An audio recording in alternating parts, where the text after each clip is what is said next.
بسم اللہ الرحمن الرحیم۔ ناظرین کرام السلام علیکم۔ ہماری کتاب قرآن اور قوت خیال الحمدللہ منظر عام پر آ چکی ہے۔ اس کتاب میں کیا ہے اور دور حاضر میں اس کتاب کا مطالعہ کیوں ضروری ہے، اس کتاب کی فہرست آپ کے سامنے پیش کرتا ہوں۔ یہ کتاب ایک مقدمے اور 4 ابواب پر مشتمل ہے۔ پہلا باب خیال، اہمیت اور اقسام و مراحل۔ دوسرا باب خیال، قرآن اور سائنس۔ تیسرا باب منفی خیالات کے نقصانات و اثرات۔ اس باب میں 10 منفی خیالات کے نقصانات و اثرات بیان کیے ہیں اور ان سے بچنے کے عملی طریقے اور مشقیں بھی بیان کی گئی ہیں۔ باب نمبر 4 خیال پر حکمرانی کے قرآنی طریقے۔ اس باب میں قرآن کریم کی روشنی میں 20 ایسے طریقے بیان کیے ہیں جن کی مدد سے آپ اپنے خیال پر حکمرانی کر سکتے ہیں، اپنے خیال کو پختہ بنا کر، مثبت بنا کر اور حسن عمل کا سہارا لے کر آپ اپنی زندگی میں انقلاب لا سکتے ہیں۔ اس کتاب کے مقدمے کا پہلا جملہ آپ کی خدمت میں پیش کرنا چاہتا ہوں۔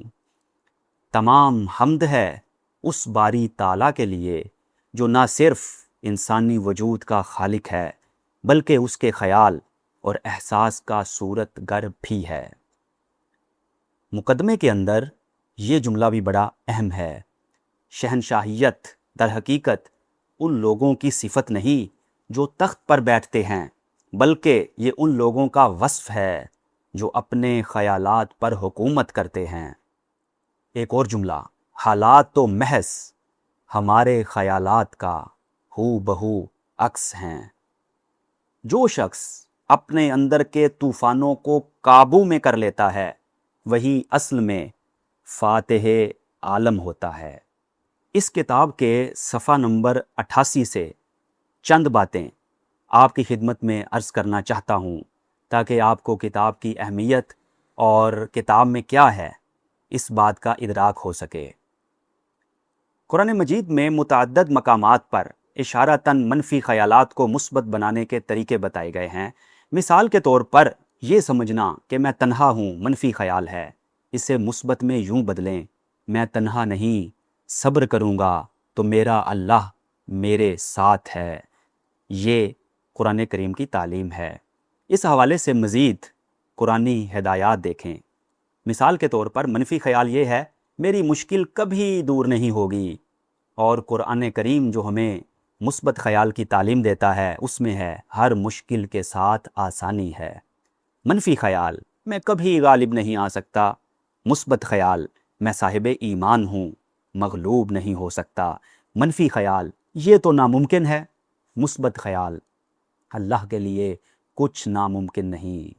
منفی خیال، میری کوئی مدد نہیں کرے گا۔ مثبت خیال، اللہ میرا مددگار ہے۔ منفی خیال، میری کوشش بے فائدہ ہے۔ مثبت خیال، ہر کوشش کا بدلہ ملے گا۔ منفی خیال، میرا دل کبھی پرسکون نہیں ہوگا۔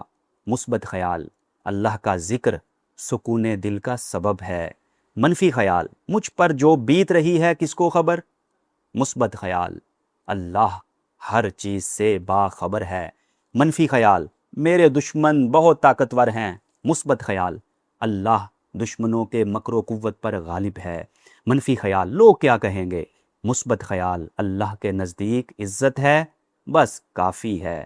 منفی خیال، وسوسوں کا کوئی علاج نہیں۔ مثبت خیال، وسوسوں کا علاج خود کو اللہ کی پناہ میں دینا ہے۔ اگر آپ اس طرح کی مزید باتیں اور قرآنی ہدایات اور تعلیمات کو جاننا چاہتے ہیں تو قرآن اور قوت خیال آپ کے لیے ہے۔ یہ کتاب حاصل کرنے کے لیے اس نمبر پر رابطہ کیجیے۔